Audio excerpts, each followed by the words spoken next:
Hello, in this lesson, we're going to learn about another popular cryptocurrency, and it is, I think you can guess, because it's written right here, it's Dash. And a lot of other coins, like Bitcoin, for example, has the short-term BTC, just the way stocks have short-term tickers, short-hand tickers.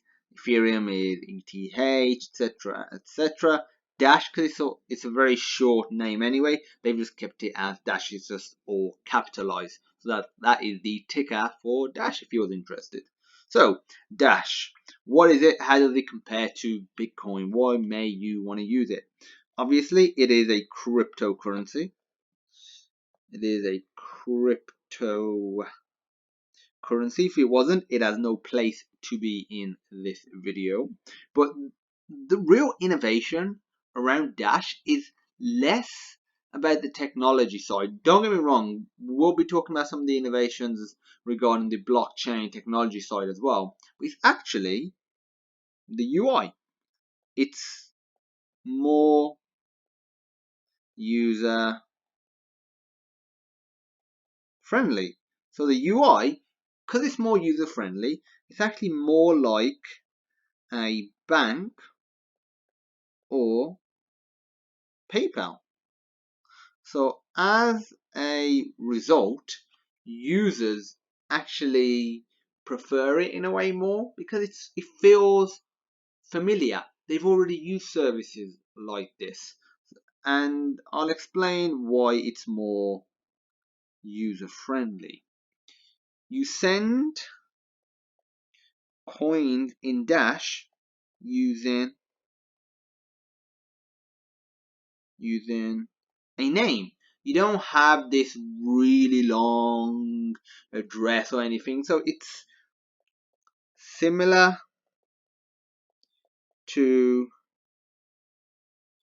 PayPal using email addresses. Because let's just say I want to send a $10 to my friend via PayPal. My friend's name is, let's say, Bob Harris, and maybe his email is bobharris@gmail.com. That's a very easy thing to remember, and it's easy to note down as well.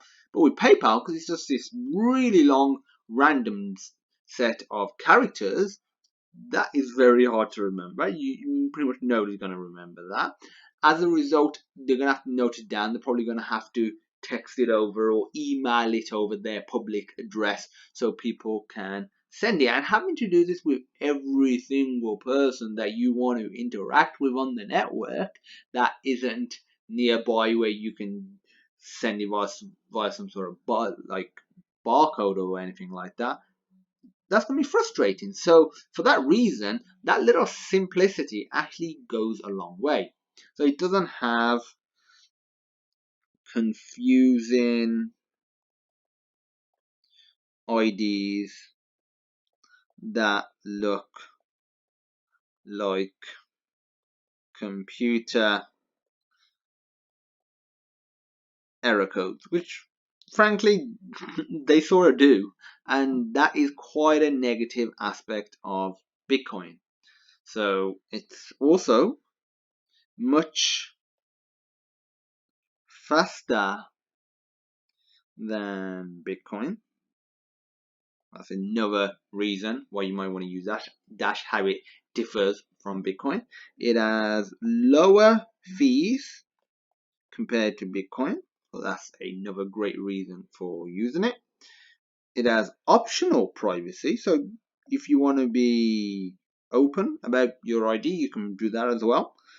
I know this whole race around cryptocurrencies and blockchain-based systems is about anonymity, but there may be people that don't care about it or don't want to be anonymous. Maybe these people aren't people, maybe they're organizations, maybe it's a government using it, and they by law have to, or they by law want to make it so they have to be open about it.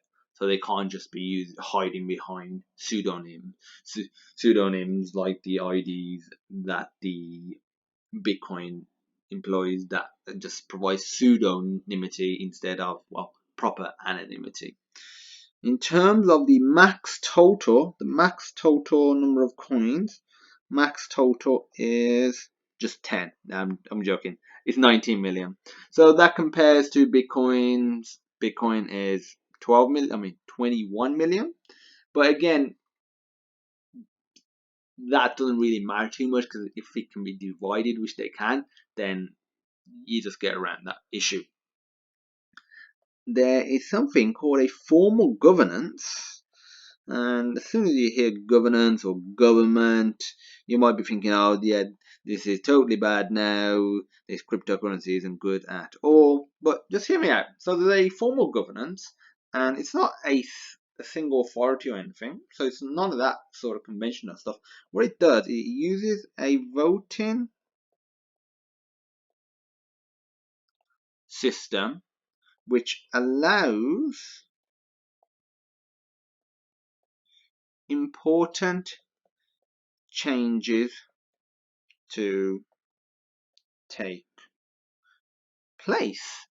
So as a result, there's no need for hard forks, which is ultimately dividing the Bitcoin community and any community that is having hard forks as a result of there not being a proper consensus of the way they want to move forward. And this, as a result, is a more democratic system. Because Bitcoin is a democratic system, but this is even more of a democratic system as a result of this formal governance. And there are other differences as well. Another really cool difference is it uses something called a self-funded blockchain. And this is done in regards to how the actual coins are split once they're mined. So usually when you mine a coin, you get all the coins in other cryptocurrencies. Whereas with Dash, 45% go to the miners, 45% go to master nodes. To become a master node, you need to have invested 1,000 Dash coins, and the master nodes are the ones that are allowed to, do voting, etc. They go to master nodes. You can almost think of like master nodes as a decentralized authority system of like small government operations, and it's almost like a tax essentially. It's quite a big tax, but it's just like a tax. And 10% go to the treasury, and this 10% roughly is the equivalent to over 1 million a year. 1 million per year, actually over 1 million per year. And you might be thinking, okay, what does this treasury do with all this luxurious money?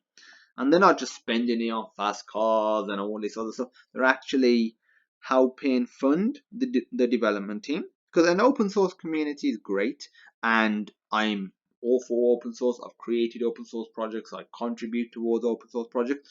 But using this system, they can actually properly fund it.